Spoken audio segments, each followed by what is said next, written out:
Hello दोस्तों, स्वागत है आपका अपने यूट्यूब चैनल पर। तो गाइस, आज हम पढ़ेंगे इंडियन नेवी एमआर के लिए चैप्टर लेकर आया हूं मैं, कार्बन और उसके यौगिक। ठीक, आज हम इसके बारे में महत्वपूर्ण इंपॉर्टेंट क्वेश्चन करेंगे, ऑब्जेक्टिव टाइप। तो यहाँ पर देख लेते हैं पहला क्वेश्चन क्या दिया है। तो पहला क्वेश्चन दिया है, वह तत्व जो सजीवों की आणविक संरचना के लिए सबसे महत्वपूर्ण है, तो वह है। ठीक, तो इसका पहला दिया है यहाँ पर कार्बन, दूसरा हाइड्रोजन और तीसरा ऑक्सीजन और चौथा दिया गया है नाइट्रोजन। ठीक है, तो इसका आंसर आपका रहेगा कार्बन। ठीक, क्योंकि सजीवों की आणविक संरचना के लिए किसका सबसे महत्वपूर्ण उपयोग होता है, तो कार्बन का। ठीक है, अगला यहाँ पे क्वेश्चन देख लेते हैं। यहाँ पर दिया है, निम्न में से कौन कार्बन का एक अपर रूप नहीं है। ठीक है, नहीं की बात कर रहा है। तो देखो, ग्रेफाइट कार्बन का अपर रूप होता है, और यहाँ पर देखें तो क्वार्टज कोक भी होता है। ठीक है, तो यहाँ पर हीरा भी होता है और कोक भी होता है, लेकिन यहाँ पे क्वार्टज नहीं होता है। तो इसका आंसर क्या हो जाएगा यहाँ पे, क्वार्टज। ठीक, अगला क्वेश्चन की बात करें हम, तो कार्बन का सबसे कठोर अपर रूप की बात हो रही है। तो देखो, हीरा, इसका आंसर क्या हो जाएगा, हीरा। ये आपने पढ़ा भी होगा, सबसे कठोर अपर रूप होता है हीरा। ठीक है, ना तो ग्रेफाइट होगा, ना ही कोक और ना ही लैम्प ब्लैक। ठीक, इसका आंसर रहेगा आपका हीरा।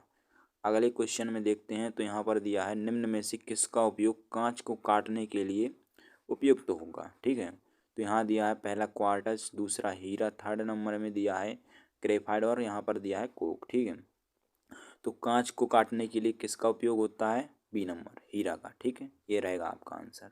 अगले क्वेश्चन में देखें तो यहाँ पर दिया है, कार्बन के किस अपर रूप का उपयोग नाभिकीय रिएक्टर में एक मंदक के रूप में होता है। ठीक है, नाभिकीय रिएक्टर की बात कर रहा है। तो देखो, यहाँ पर हीरा दिया है, कोक हो गया, ग्रेफाइट हो गया और कोला। देखो यहाँ पर इसका उपयोग हो जाएगा आपका ग्रेफाइट। ठीक है, तो नाभिकीय रिएक्टरों में किसका उपयोग होता है, ग्रेफाइट का।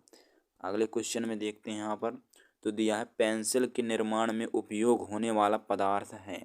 तो देखो, पेंसिल में निर्माण होने वाला पहला दिया है यहाँ पर ग्रेफाइट, सीसा लेड हो गया, सिलिकॉन और अभ्रक। तो ये तो कभी हो ही नहीं सकते तीन, ये होगा आपका ग्रेफाइट। ठीक है, तो ग्रेफाइट का उपयोग किस में करते हैं, पेंसिल के निर्माण में।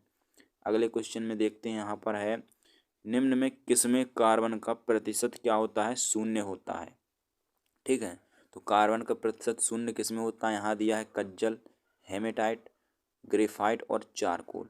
तो देखो, कज्जल में होता है, ठीक है, ग्रेफाइट हेमेटाइट में नहीं होता है, मतलब इसका आंसर क्या हो जाएगा, हेमेटाइट। ग्रेफाइट में देखो कार्बन का अपर रूप चारकोल में भी होता है। ठीक है, तो इसका आंसर हो जाएगा आपका हेमेटाइट। अगले क्वेश्चन की बात करते हैं, यौगिकों का सबसे बड़ा वर्ग है। ठीक, यौगिकों का तो दिया है ऑक्साइड, कार्बोनेट, साइनाइड और कार्बनिक यौगिक। तो यौगिकों का सबसे बड़ा वर्ग होता है कार्बनिक यौगिक। ठीक, ये आपको ध्यान देना है, ये रहेगा आपका आंसर, डी नंबर। अगले क्वेश्चन में देखते हैं। यहाँ पर दिया है, हाइड्रोकार्बन का निर्माण होता है। तो हाइड्रोकार्बन का निर्माण होता है हाइड्रोजन, हाइड्रोजन से, और किससे होता है, कार्बन से। ठीक है, आपको ये ध्यान देना।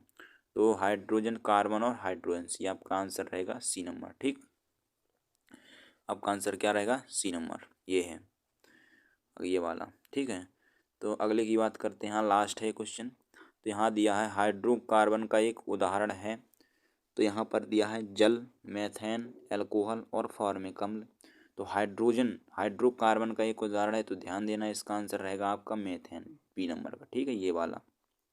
तो आज गाइस 10 ही क्वेश्चन, ये आपका पहला प्रैक्टिस सेट है। ठीक है, अभी ये दूसरा इसका प्रैक्टिस सेट कल लेकर आऊँगा मैं। जब तक के लिए आप क्या करना है, इसकी स्क्रीनशॉट ले सकते हैं। ठीक है, और वीडियो को लाइक और सब्सक्राइब जरूर कर लेना गाइस चैनल को। ठीक है, आपको इंडियन नेवी की पूरे चैप्टर करवाए जाएंगे, टॉपिक बाय टॉपिक।